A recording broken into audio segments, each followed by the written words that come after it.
PGI के ठेका मजदूर जो यूनियन है उसके पदाधिकारीगण, हमारे जो खाप पंचायतें हैं उनके पदाधिकारीगण, सामाजिक संगठनों के कर्मचारियों के, जन संगठनों के, महिला संगठनों के प्रतिनिधि जो यहाँ पे उपस्थित हैं, किसानों के नेता और यहाँ पे उपस्थित प्यारे बहनों और भाइयों, ये जो आंदोलन है अपना, ये जनवरी फरवरी से तो सड़कों पे चल रहा है और 2021 से जो है ये कागजों में चल रहा था।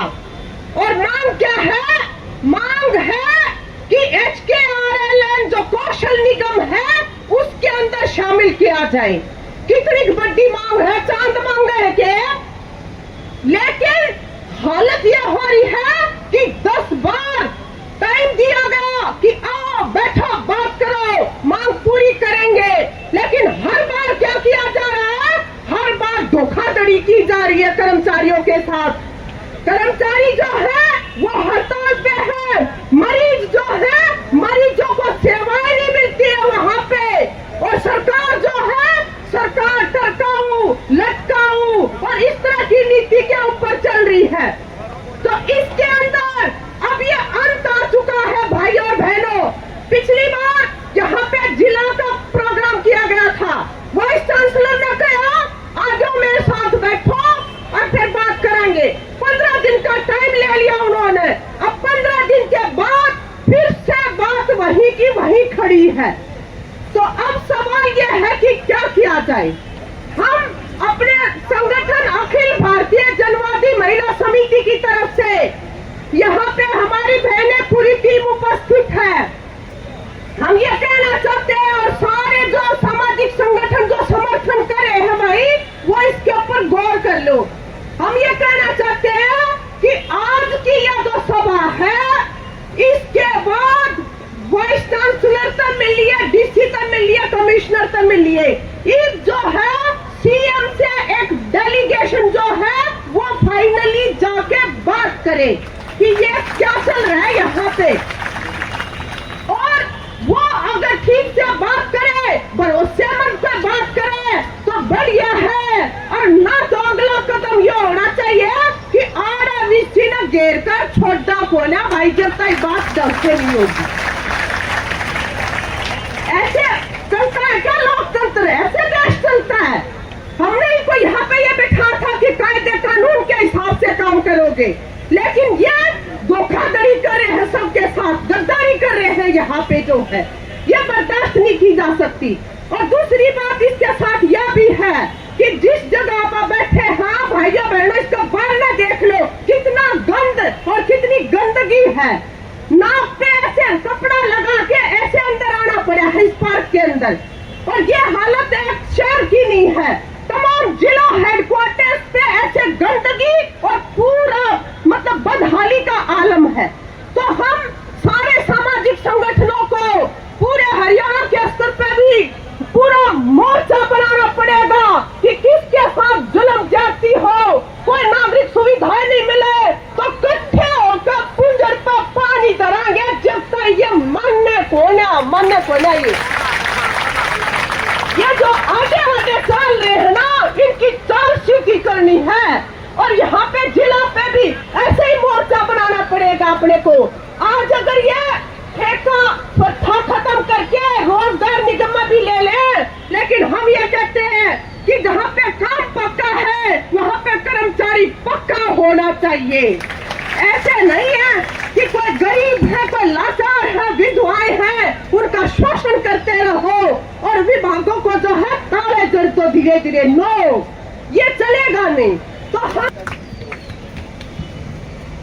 आदरणीय सम्मानित मंच और जो आपका जो इस आंदोलन का नेतृत्व कर रहे हैं, सबसे पहले तो मैं इस आपके आंदोलन का जो नेतृत्व कर रहे हैं और जो हमारी बहनें और हमारे जो भाई बैठे हैं, मैं इनका बहुत बहुत तहे दिल से धन्यवाद करना चाहता हूं कि इतने दिन से ये लड़ाई लड़ रहे हैं अपनी। साथ ही लंबी चौड़ी बात नहीं करेंगे। मैं हुड्डा में हमारी हुड्डा वर्कर यूनियन रजिस्टर्ड 550 मैं उसका हरियाणा का डिप्टी जनरल सेक्रेटरी होते हुए आपको 2-4 बात रखूंगा। साथियों, ये लड़ाई सिर्फ आपकी नहीं रही है। अब कभी आप ये सोचो कि ये लड़ाई सिर्फ पीजीआई के कच्चे कर्मचारियों की है। ये एक जन आंदोलन बन चुका है, जन आंदोलन। और इस जन आंदोलन में जितने हमारे खापे हैं, पंचायतें हैं, जितने संगठन हैं, कल हमारी मीटिंग थी श्रम कर्मचारी संघ हरियाणा की सुखपुरा चौक पे कर्मचारी भवन में, और तो वहां से आदेश हुआ था कि भाई जितने भी विभागीय यूनियन है सब ने अपने वहां पे हाजिरी सुनिश्चित करनी है। साथियों, मैं तो यूं कहूं भाई आप लड़ाई लड़ो, और जिसने लड़ाई लड़ी है वही जीतता है। हमारा तजर्बा है, 38 साल की नौकरी होगी, 56 आंदोलन लड़े हैं। इस मंच के माध्यम से मैं वीसी साहब ने यह कहना चाहता हूं, वीसी साहब या तो इनका समाधान करते, और ना तो हमारा एक इतिहास रहा है उठा वर्कर यूनियन का, बस शमशान घाट तक पंडा नहीं छोड़ेंगे कदे चक्कर में हो गई। और एक बात और कहूं भाई, कोटा के सेक्टर में ये सारे डॉक्टर जी, तकरीबन डॉक्टर और ये सब जो बड़े बड़े पूंजीपति लोग हैं सेक्टरों में रहते हैं। आप इस जन आंदोलन को इतना बढ़ाओ, इनको इतना मजबूर कर दो, और हम आप लोगों के साथ कंधे से कंधा मिलाकर जब जरूरत पड़ी कोटा के सेक्टर, इसमें पानी और सीवर तक भी हम बंद कर सकते हैं आपके समर्थन में साथियों। लेकिन आपने मजबूत होकर इकट्ठा होकर लड़ाई लड़ने की जरूरत है। और किसी के भी सीएम ने चुनाव से पहले घोषणा करी थी कि सारे ने इनकी कोष की जॉब सिक्योरिटी की गारंटी है, कित गई हुआ? सारे झूठे ड्रामे कराया सरकार, गूंगी बहरी सरकार है। और सिर्फ चुनाव हमारे पुनिया खाप की तरफ से, हरियाणा की तरफ से हमारे जो पुनिया खाप के प्रधान हैं आदरणीय शमशेर नंबरदार जी, वो किसी कारणवश यहाँ पे नहीं आए, तो उन्होंने हमारी ड्यूटी लगाई थी। तो राम मेर पुनिया जी और हम पुनिया खाप की तरफ से यहाँ पे आए हैं धरने को समर्थन देने के लिए। तो हम आपकी हिम्मत, आपका हौसला बढ़ाने के लिए आए हैं। एक जोरदार नारा मैं लगवाऊंगा, आप मेरा सहयोग उसमें देना। किसान मजदूर एकता जिंदाबाद,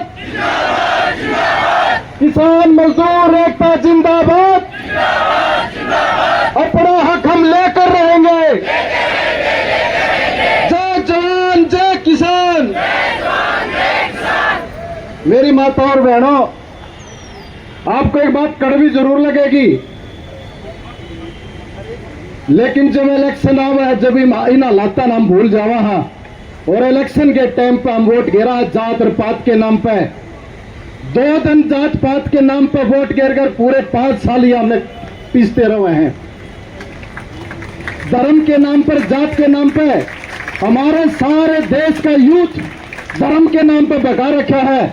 आज लाखों करोड़ हमारा यूथ कावड़ लेने के लिए हरिद्वार गया है, और हमारी माताएं बहनें अपनी मांग मनवाने के लिए रोड पर बैठी हैं। उनके ऊपर हेलीकॉप्टर तो फूल बरसन लग रहे हैं, और तुम रोड में बैठे हो, तनख्वाह टाइम पर नहीं मिलती। शहर की सफाई करने वाला कौन? एक मजदूर जो गटर में उतरे हैं, जिसकी जहरीली गैस से मौत हो जाती है, और ठेकेदार का बेटा 5 करोड़ रुपए की गाड़ी में घूमे है।